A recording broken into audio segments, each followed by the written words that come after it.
Picture this. May 19th, 1944. The Atlantic Ocean, 180 miles southwest of the Azores.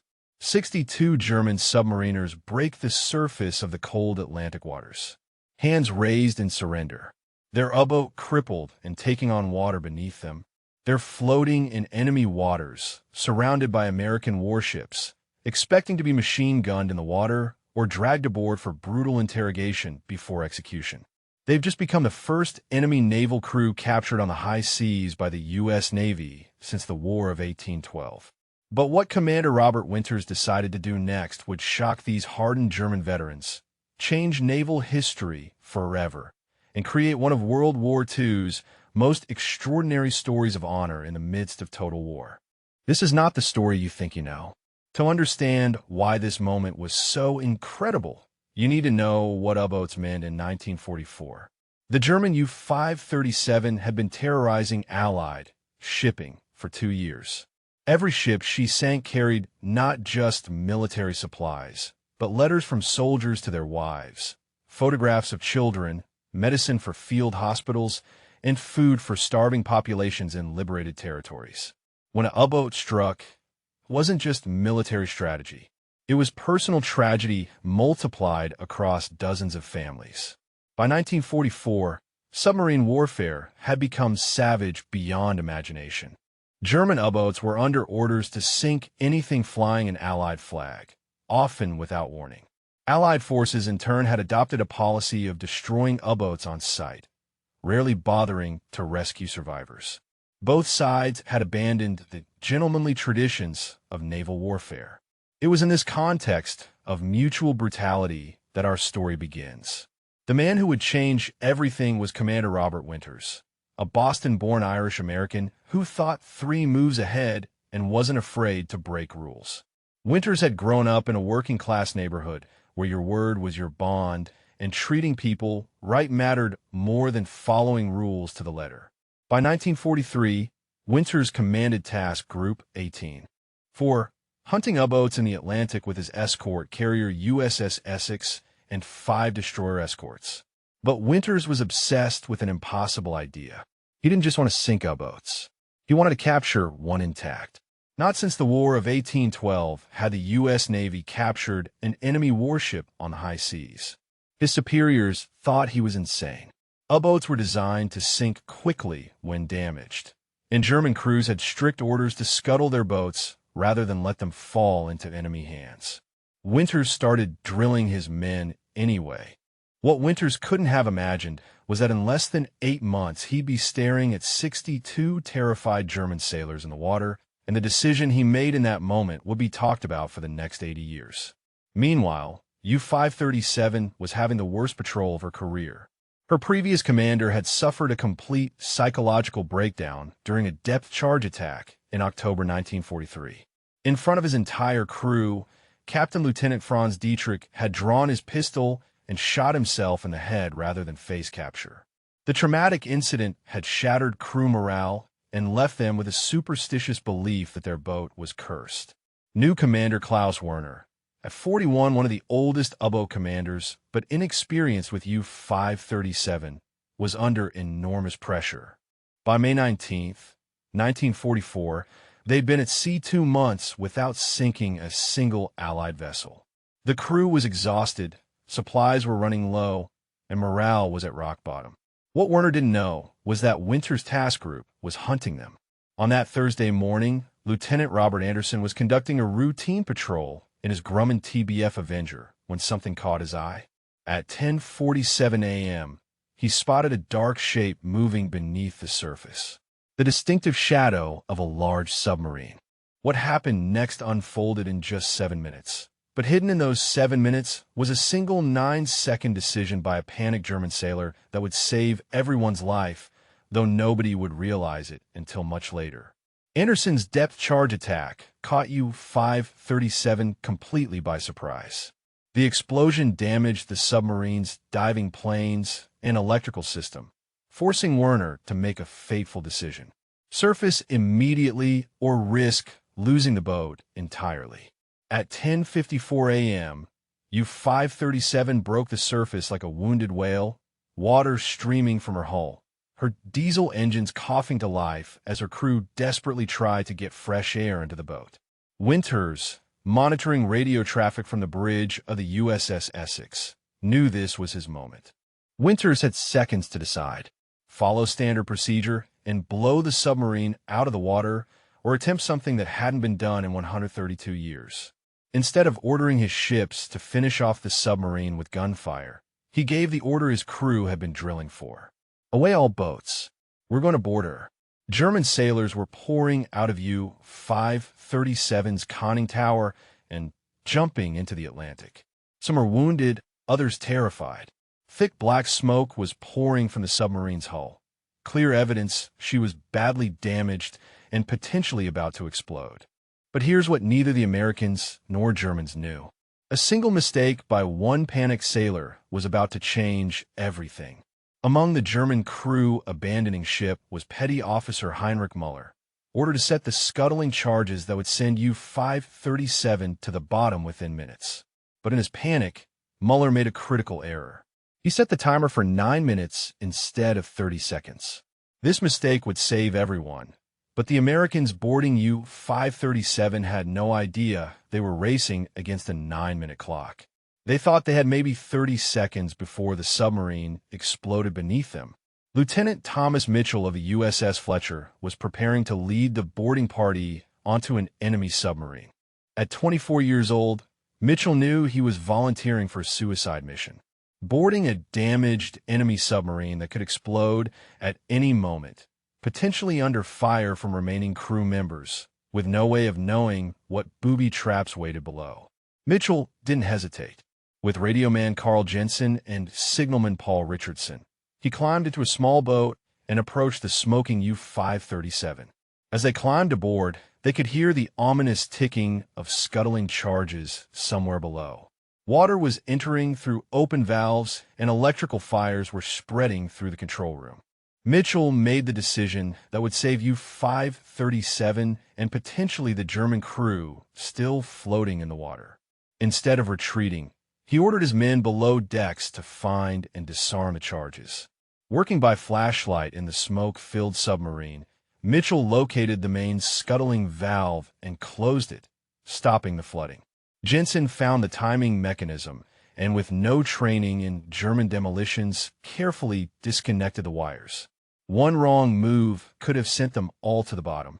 Within an hour, U-537 was stabilized and under tow. When Mitchell's boarding party descended into U-537's control room, they found an intelligence officer's dream. In their panic to abandon ship, the German crew had left behind virtually everything: code books, charts, technical manuals, and most importantly, an Enigma machine still set up with the day's encryption settings. The intelligence was pure gold: codes, charts, and secrets that would save thousands of Allied lives. Technical manuals revealed German improvements in torpedo design and submarine construction. Charts showed previously unknown patrol routes and refueling locations. But all of this would be worthless if the Germans learned that U-537 had been captured. If Berlin discovered their codes were compromised, they would immediately change their entire communication system. Winters was about to make a decision that would shock his own crew almost as much as it shocked the Germans. A decision so unusual that it would remain classified for decades. Not because it was ruthless, but because it was too merciful for wartime. This created an unprecedented problem. How do you hide the capture of a 267-foot submarine and 62 prisoners of war? While his boarding party secured U-537, Winters faced an equally complex challenge. What to do with 62 German sailors who had just watched their submarine capture intact? Standard procedure was clear: interrogate the prisoners, then ship them to POW camps. But Winters knew that following procedure would compromise the incredible intelligence windfall they had just obtained. The German crew, floating in the Atlantic swells, expected to die. Commander Werner later wrote that he felt certain he and his crew would be executed. Stories of submarine crews being killed rather than rescued were common on both sides.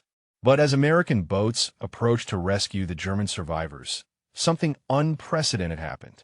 Instead of rough handling or immediate interrogation, the German sailors were pulled aboard American vessels and immediately given medical attention, dry clothes, and hot food.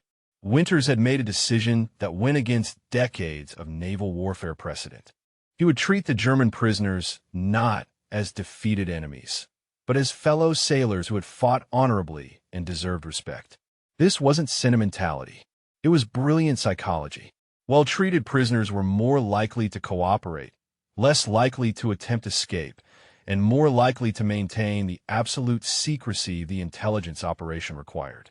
When Werner was brought aboard the USS Essex, he expected harsh interrogation in cramped quarters. Instead, he found himself treated with what he later described as unexpected American courtesy. Winters personally met with the senior German officers and explained the situation. Their submarine had been captured legitimately. They were now prisoners, but would be treated with military honor. Due to intelligence requirements, they would need to be kept separate from other German prisoners. What Winters didn't tell them was that their temporary isolation would last for the remainder of the war. Winters' solution was as audacious as capturing U-537 itself. Working with naval intelligence, he arranged for the German crew to be secretly transported to a specially prepared facility at Camp Hollister, Texas, where they would be kept in complete isolation from the outside world. The German crew was transported in small groups, blindfolded and under guard, with cover stories prepared. As far as official records showed, these prisoners had been captured in North Africa and required special handling due to their knowledge of sensitive technology. What the Germans found at Camp Hollister shocked them more than their treatment aboard the American ships. Instead of harsh prison conditions, they were housed in clean barracks, provided with regular meals that were often better than what American soldiers were eating overseas, and allowed recreational activities. Winters' orders were specific. The U-537 crew was to be treated as professional military prisoners, not criminals. They would work for wages, receive male privileges, and maintain military discipline within their own ranks. This wasn't just humanitarian, it was strategically essential. Well-treated prisoners were far less likely to attempt escape, which could compromise the entire operation. Moreover, intelligence officers found that the Germans' gratitude made them remarkably cooperative in providing technical information. The irony wasn't lost on anyone. German submarine crews, portrayed in Allied propaganda as ruthless killers, were proving to be professional sailors who responded to professional treatment with professional behavior. While the U-537 crew settled into their strange new life in Texas, the intelligence from their submarine was already changing the war. The Enigma machine and code books provided Allied codebreakers with unprecedented insights into German naval communications, helping to save hundreds of Allied ships and thousands of lives. Technical intelligence revealed German improvements that were immediately shared with Allied designers. The detailed charts helped convoy planners route shipping away from German submarine concentrations. But Winters' most significant contribution may have been proving that treating enemy prisoners with dignity wasn't just morally right, it was strategically smart. His approach became a model for prisoner operations throughout the remainder of the war. Word of Winters' success spread quietly through intelligence circles. Other commanders began adopting similar approaches with captured personnel, with consistently positive results. Better intelligence, fewer escape attempts, and fewer security problems. Winters' decision had profound personal impacts too. American sailors who participated in the capture later said it was the most meaningful moment of their naval service. Not because they captured an enemy vessel, but because they had shown humanity in the midst of war. For the German crew, the experience was equally transformative. Men indoctrinated to see Americans as barbaric enemies discovered their captors were professional sailors much like themselves, capable of both military effectiveness and personal honor. The secret of U-537's capture was maintained throughout the war and for several years afterward. The German crew was finally released and repatriated to Germany in 1946, more than 2 years after their capture. When the former prisoners returned to Germany, They found a country devastated and struggling to rebuild. Many of their fellow U-boat veterans hadn't survived. German submarine service had one of the highest casualty rates of any military branch, with more than 75% of crews killed in action. The crew's stories of their treatment initially met with skepticism from other German veterans. But as details emerged, the U-537 experience became a powerful example of how enemies could treat each other with honor, even in total war. Commander Winters proved that even in humanity's darkest hours, individuals could choose dignity over brutality. Klaus Werner, the young commander who expected execution that May morning, lived until 2001, frequently speaking about the respect he received from his American captors. Werner often said that Winters' decision had restored his faith that decency could survive even in total war. The U-537 crew proved remarkably cooperative during their detention at Camp Hollister, a testament to how respectful treatment can transform enemies into allies. Years later, when U-537 was moved to the Houston Naval Museum in 1956, German U-boat veterans who had immigrated to America volunteered to help preserve their former enemy. These men who once fought against Allied ships worked alongside American veterans to ensure this story of honor and warfare would never be forgotten. The capture of U-537 reminds us that the greatest generation wasn't just great because they won World War II. They were great because of how they chose to fight it. When Commander Robert Winters had the opportunity to follow the brutal precedents of submarine warfare, he chose instead to follow his conscience and his sense of honor. Winters could have sunk U-537 and left her crew to drown.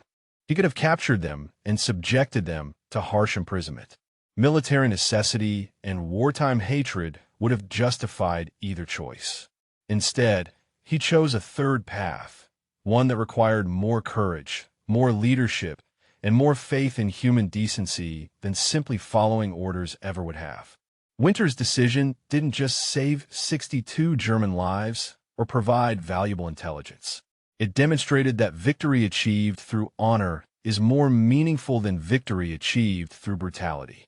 It proved that even in humanity's darkest hours, individuals can make choices that honor our better angels.